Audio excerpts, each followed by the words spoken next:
There are places built of stone and steel that hold more than the weight of their own walls. Places where time gathers and lingers, heavy as the air before a storm. Places that were never meant to be forgotten, though many have tried. The Weston State Hospital was one of them. Born under the name Trans-Allegheny Lunatic Asylum, carved from native sandstone before the Civil War tore the country apart, Weston was a promise on paper, a refuge for those minds who had gone too far into sorrow or madness to find their own way back. In reality, it became something different, a monument to confinement, to survival, and sometimes to despair.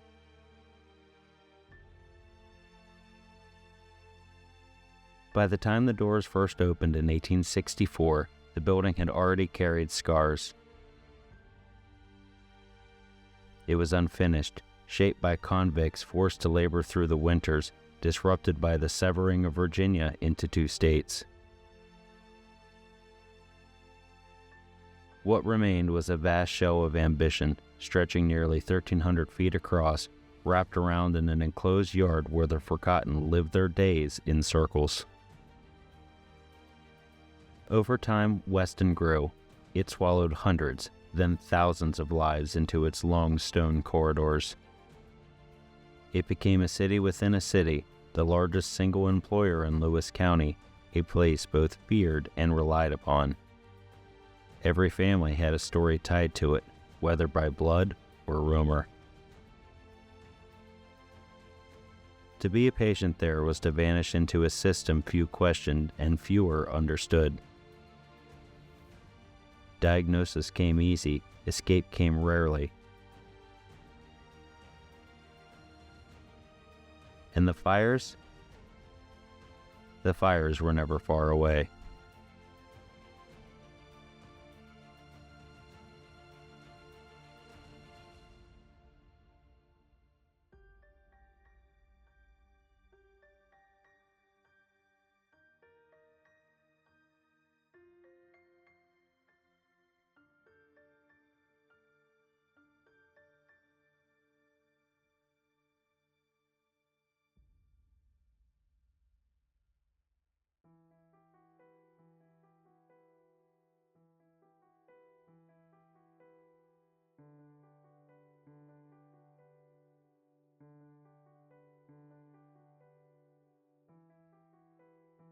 The first recorded fire tied to Weston did not strike its massive walls. It began in a smaller place, one easier to overlook. A home owned by a man named P. Welsh, set strangely on the grounds of the asylum itself. The house caught fire that day. No great loss recorded, no tragedy written down. The flames were extinguished before they could claim more. The home was saved. Little else is known about P. Welsh or why this house stood there at all.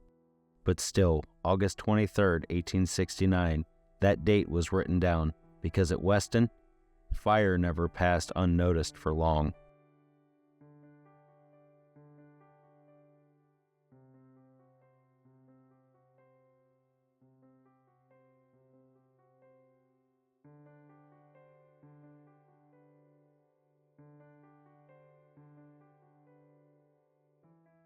It was a Monday evening, laundry day. The fire broke out in the engine house, the heartbeat of the hospital, the place where laundry was cleaned, boilers heated, and water pumped. A large crowd of Weston residents gathered quickly, drawn by the smoke curling above the rooftops. They saw the building gutted before their eyes. The fire began in the dry room where the laundry was hung thick. Once it became clear that the structure could not be saved, the focus shifted. Men raced to salvage what they could. Efforts turned to preventing the blaze from leaping to the adjacent buildings. Despite the destruction, some fortune was salvaged. 4 hours after the embers cooled, it was found that enough engines and boilers remained operational to partially heat the hospital through the winter cold. Judge Edwards, the president of the board of directors, wasted no time. He departed for Wheeling the next morning, November 23, 1875, to convene an emergency meeting. At that meeting, they tallied the cost, $15,000 needed to rebuild the engine house, this time with improvements to lessen further risks. It was noted with no small shame that the hospital had carried no fire insurance. Authorization was given for temporary measures and the matter was scheduled for full review on February 22, 1876. The reports mention, almost offhandedly, that during the chaos, several ludicrous incidences occurred, of some which were laughable. The nature of those incidents were never written down, only the reminder that even at the edge of disaster, some found something to laugh about.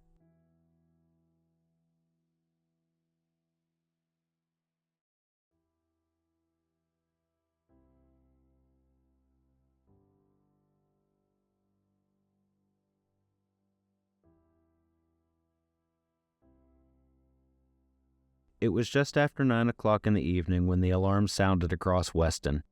This time, the fire broke out in the colored annex, a 2-story brick building set apart from the main asylum. When the bells rang, Weston answered. Residents poured into the night, flocking to the asylum grounds, standing behind fences and iron gates, watching. But this fire was different. Every patient was evacuated safely. No deaths, no injuries. There were no recorded incidences this time, only quiet urgency moving the most vulnerable into temporary quarters. Firefighters fought with discipline and purpose. Within an hour, the flames were brought under control and the building, battered but standing, was saved. This time, insurance covered the damages. For a moment, the walls had held.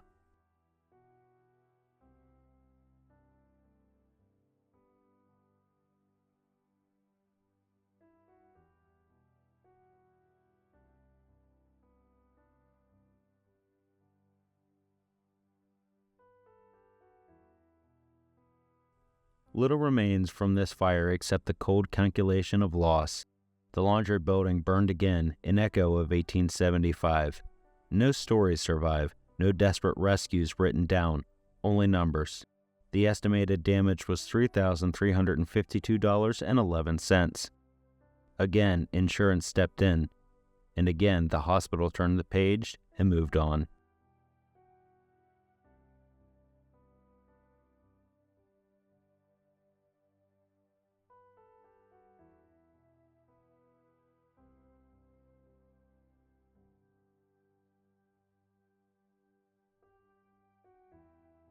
Behind the hospital, where the spring fed into pipes and tanks, a main gas line ruptured. The explosion was sudden, fierce. It sent the pumping station completely alight. The fire did not creep or slowly spread. It erupted, all at once, swallowing the building meant to deliver water to the hospital. No accounts of patient injuries, no grand tales of heroism, just infrastructure broken by force.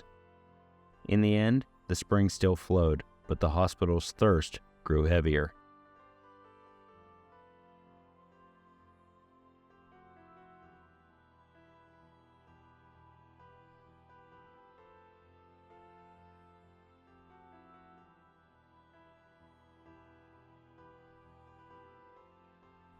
By the winter of 1916, Weston had built a greenhouse, a large central structure flanked by 2 smaller wings. It was a place of life, of growth, one of the few pockets of green in a place otherwise built for grayness. But fire does not spare the fragile. In February, flames took the center of the greenhouse. It fell quickly, glass shattering, wooden frames curling and twisting under the heat. The 2 wings were damaged but saved. The reported loss stood at $2,500. The roots in the wings still held. Life clung on, but the scars remained.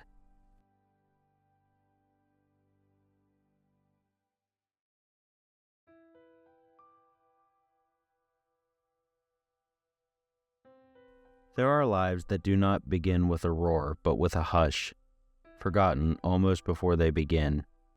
Lives measured in hunger, in absences, and in closed doors. One of those lives began on January 12, 1919, in Spring Hill, Pennsylvania. A boy was born into a world already leaning against him. His name was Earl James Lloyd. His mother was Minnie O. Mallory Lloyd. His father, David Lloyd. They made a family the best they could in the Hollis of Pennsylvania, but sorrow found them early. Minnie Lloyd died on March 29, 1925, when Earl was just 6 years old. Grief has a way of moving people. After Minnie's death, the family drifted. Leaving Spring Hill behind, they settled in New Cumberland, West Virginia. Another town, another starting line, but not for long. David Lloyd, Earl's father, died only 2 years later on December 9, 1927. By the time the 1930 census was taken, Earl was a foster son living under the roof of Benjamin and Nanny Hedrick in Scott District, West Virginia. The word foster was printed plainly, but it does not carry the weight of being passed along, year after year, like a name no one quite knows what to do with. He survived. That is what boys like him did. But there was a hunger growing deeper than food could reach.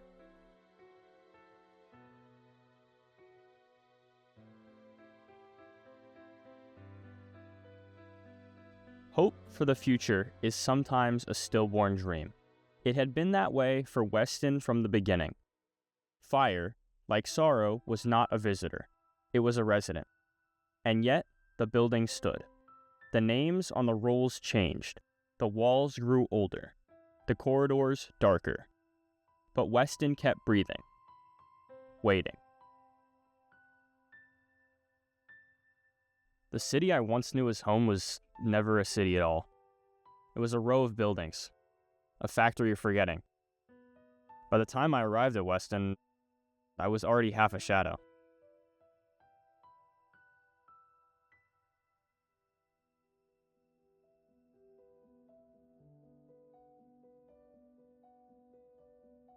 In 1931, Earl was sent to the Bradley Training School in St. Mary's, a place meant to reshape wayward boys.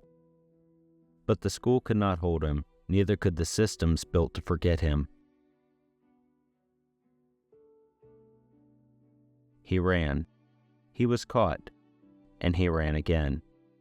Eventually, he was sent to Weston State Hospital, not as a patient at first, as something between a worker and an inmate, a boy placed into corridors meant for the broken and the abandoned. In Weston, his diagnosis came, kleptomania. Today, we would call it a symptom. Then, it was a mark. They said kleptomania could come from childhoods hollowed out by loss, by deprivation, and by shame. Maybe it did, maybe it did not. Weston was not a place where questions found answers easily.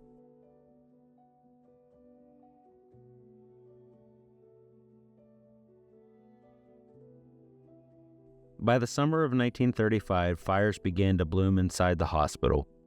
Small ones at first, scorch marks tucked into corners, smoldering trash in basements, a trail of smoke and suspicion. August 12, 1935, Earl ran again. This time he made it to Parkersburg. They found him 2 days later and brought him back. His sister lived in Parkersburg, that is a fact. It has always been left to wonder whether he went there searching for her or simply searching for something, anything, beyond the stone walls that had caged him. He was placed back into Ward 3, then later moved to Ward 6 when the whispers began to rise. Questions were asked, and not all were answered.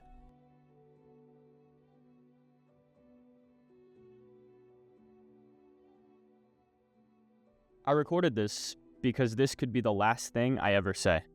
Because the fire I saw, the one I set, it was not the first, and it would not be the last. A surge of white-hot atonement would come, and when it did, it would not erase me. It would carve me into the walls.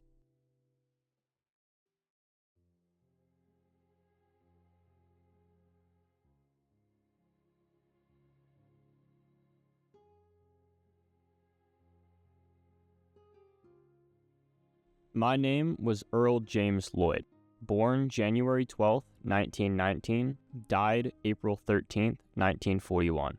And if there is anything left of me to tell it, then let this be it. I was there that morning, October 3rd, 1935, when the fire and history collided. Not watching from a window, not hearing about it secondhand, I was inside. It started around 10:45 a.m. A brisk wind was moving across Lewis County, the kind of wind that turns small fires into wild ones if given the chance. The first alarm was not sounded by a nurse or a doctor. It came from a patient who spotted smoke curling up where it did not belong. A patient sounding the first warning for a disaster no one could stop. The fire broke out in the left wing, the oldest part of Weston. A structure built in 1858, before the first shots of the Civil War had been fired. A wing that had once been West Virginia's inheritance from the mother state of Virginia, carved by convict labor from Richmond. That morning, it was home to nearly 600 of the hospital's 1,450 patients. Flames raced through the men's wards on the 3rd and 4th floors. By 11 a.m., barely half an hour after the first wisp of smoke was seen, the roof collapsed. Firemen said that later it happened too fast, like the building had been waiting to burn all along. The Weston Fire Department answered first, but it was too much. Calls went out for help. Buchanan, Clarksburg, and other nearby towns answered, racing towards the smoke rising over the hills. The National Guard was ordered to the scene by Adjutant General F. Guy Ash, Company E of the 201st Infantry, men under the command of Lieutenant William Honor of Spencer. Doctors and nurses poured in from Fairmont and Clarksburg, led by Dr. C. M. Ramage from the Fairmont State Hospital. Tents were requisitioned from the National Guard. Medical supplies were shipped in. Because Weston was burning, and the whole state could smell it.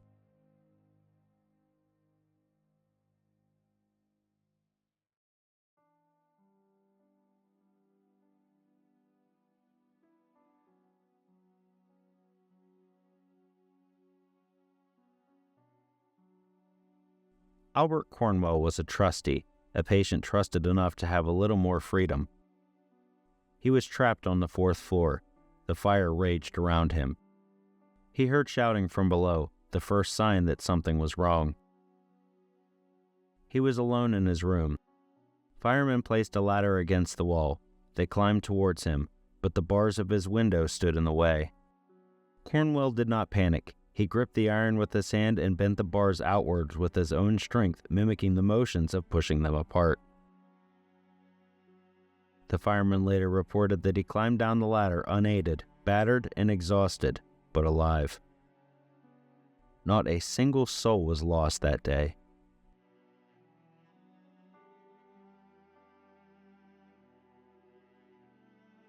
The city I once knew as home was teetering on the edge of oblivion. Not radioactive fire, but fire all the same.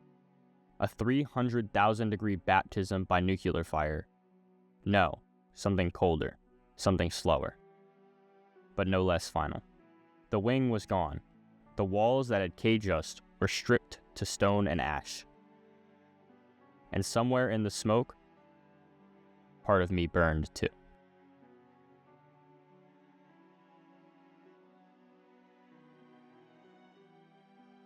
The wing that fell was supposed to be a beacon, a promise. Instead, it became a warning. The building was saved. The newer structures, many of them built out of blue sandstone from local quarries, held fast against the flames. But the oldest part, the heart of Weston, one side was gutted. 1,288 patients had been housed there as of August 30th, 1935. By October 3rd, Nearly 600 of them had been relocated or sheltered in tents under the autumn trees.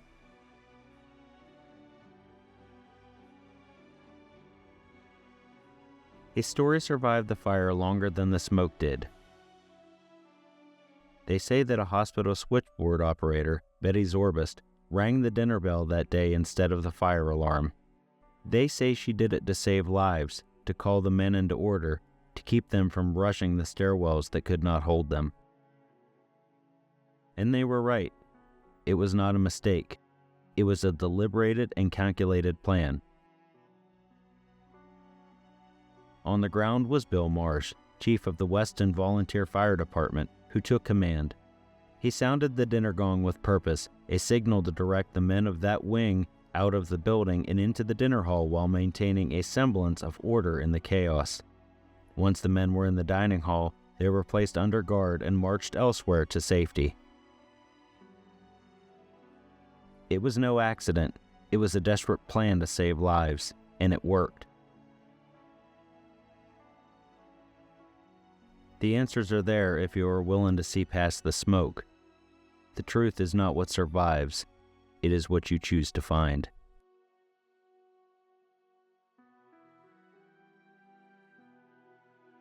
When the smoke finally cleared, what remained was rubble and responsibility. The loss was staggering. President of the board, James H. Chambers, estimated the damage between $150,000 and $200,000. But the building, the one lost, was uninsured. No policy, no coverage, just stone, soot, and bureaucratic silence. And yet the hospital had to go on. There were still over 1,450 patients in its care, and nearly 600 of them had been housed in the wing that burned.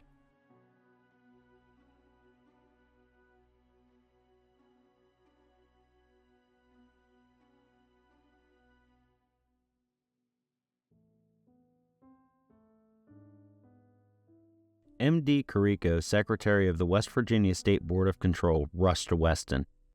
Once there, he took charge of the recovery, coordinating with the Federal Works Progress Administration to request immediate assistance. A formal appeal was sent to F.W. McCulloch, the state WPA administrator. McCulloch dispatched engineer June Moore to assess the damage firsthand.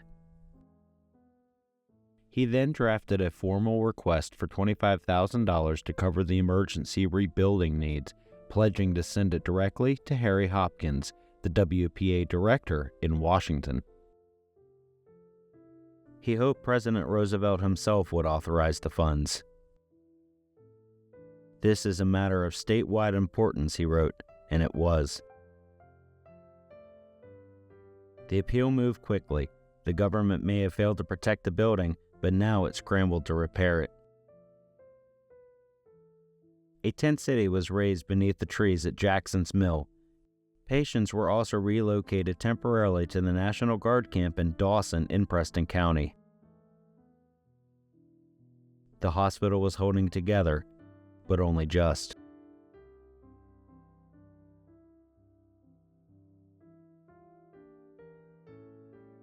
But the smoke at Weston was not finished. Not long after the October fire, in December, another blaze broke out. This time in the basement of the hospital. A small fire, nothing like the inferno that had consumed the left wing. But fire does not have to be big to be loud. A scent of smoke once again filled the halls, and this time it was not brushed aside. Bloodhounds were brought in from Huntington. They picked up a trail in the basement, a living scent left behind by whoever had lit the flame. The dogs followed it, up the stairwells, through the battered corridors, all the way to my bed in Ward 3. Later, they stopped again outside Ward 6, where I had been moved after staff began to grow suspicious of me. A handkerchief was found. It was mine. In that moment, everything changed. The administrators, Dr. J. E. Offner and Dr. H. O. von Tromp, began to draw their own conclusions. If I could start one fire, maybe I had started others. Maybe even the fire that gutted the hospital's oldest wing. Proof was never needed. Suspicion would do.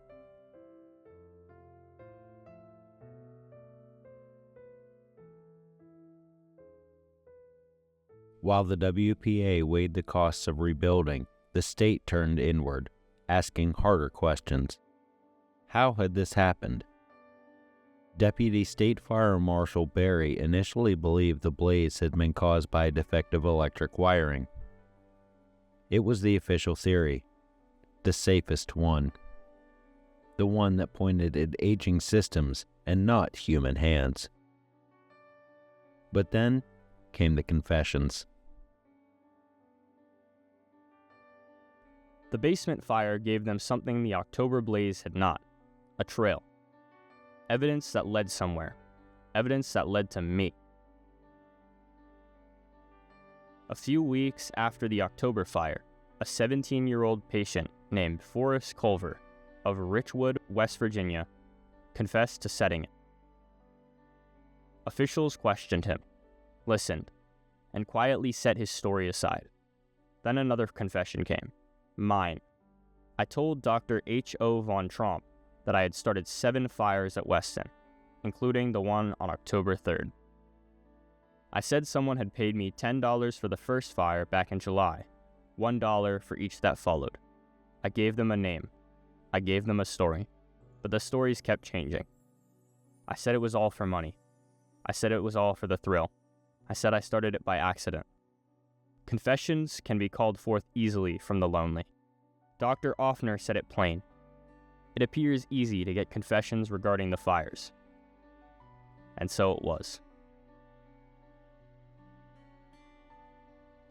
The investigators, Fire Marshal Fred B. Watkins, Assistant Marshal A.C. Rapper, and Howard Welcher of the National Board of Fire Underwriters, discarded my confession.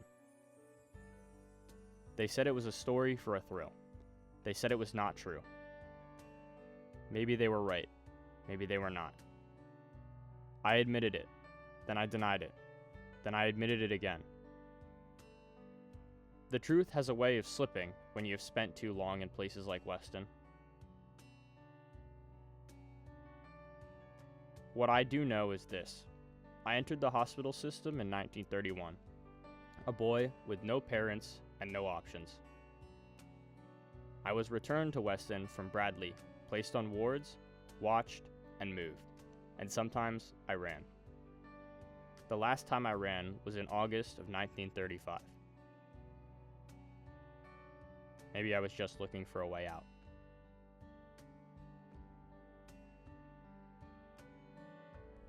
The flames had been buried, the wings rebuilt, the papers moved on, but I was still there. No one said the word trauma. No one asked why boys set fires in the dark. No one traced hands backward to childhood graves or census lines that labeled us Boston. I was just another patient. 6 years later, I died of Pott's disease, a spinal infection, at the age of 22.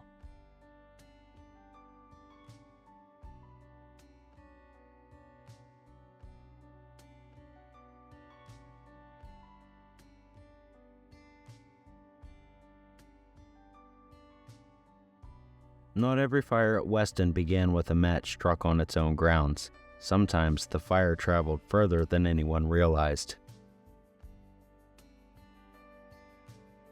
There was a woman once. Her name was Maude Ott. She had been a patient here at Weston, diagnosed with epileptic psychosis, locked away, released, and forgotten. In August of 1942, Weston discharged her as cured, but Maude Ott's story did not end at the gate.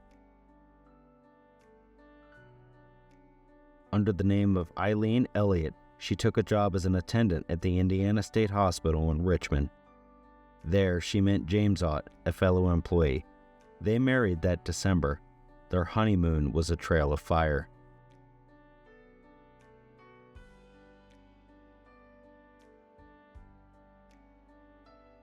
February 9th, 1943, Evansville State Hospital.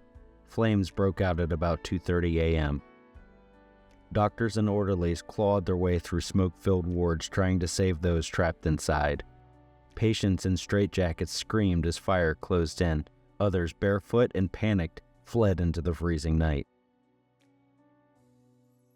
In the end, 8 lives were lost, 6 patients and 2 employees.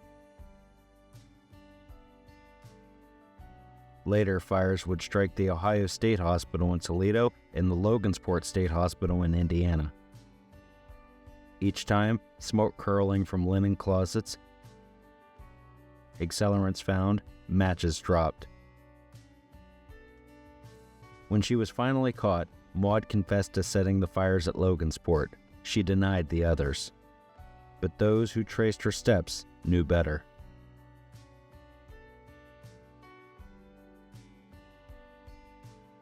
Weston went on. Buildings were repaired, patients shifted, memories sealed over like cracks in old plaster. But the fires did not truly stop.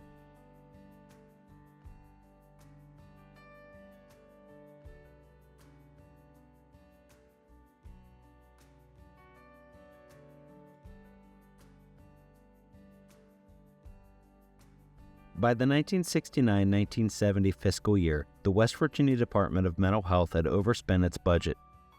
A bill came due.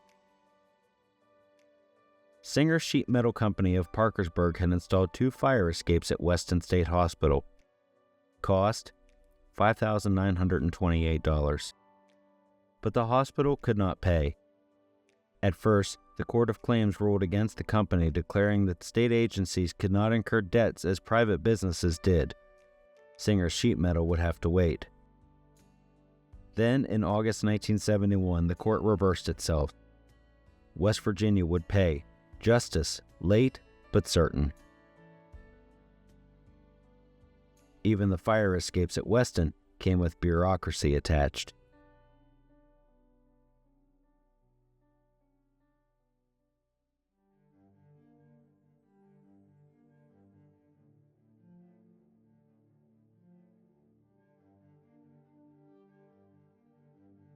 On May 22, 1979, fire came again. 3 mattresses were set ablaze inside the forensics unit, the high-security wing where about 10 patients lived. It was an escape attempt, that much was clear. The fire was quickly extinguished, the residents were moved to another building for safety. No one escaped and no one was injured. Damage was confined to the mattresses and a metal door scorched by the flames. But it was another reminder. Even in its last years, Weston was a place where sparks still jumped in the dark. There were more fires. Some left no records. Some were buried in reports no one read. Maybe some wanted people to forget. Just like maybe some wanted people to forget about me. I am recording this because this could be the last thing I ever say. The hospital I once knew as home, now teetering on the edge of oblivion, still stands in part, but only just. The bombs did not fall here. The fire did. Again and again. I rushed to meet it, each time. Not because I hated the place, but because something inside me was too broken to stay still. Some fires die with you, but some leave their ashes behind. Please, remember me. There is no more.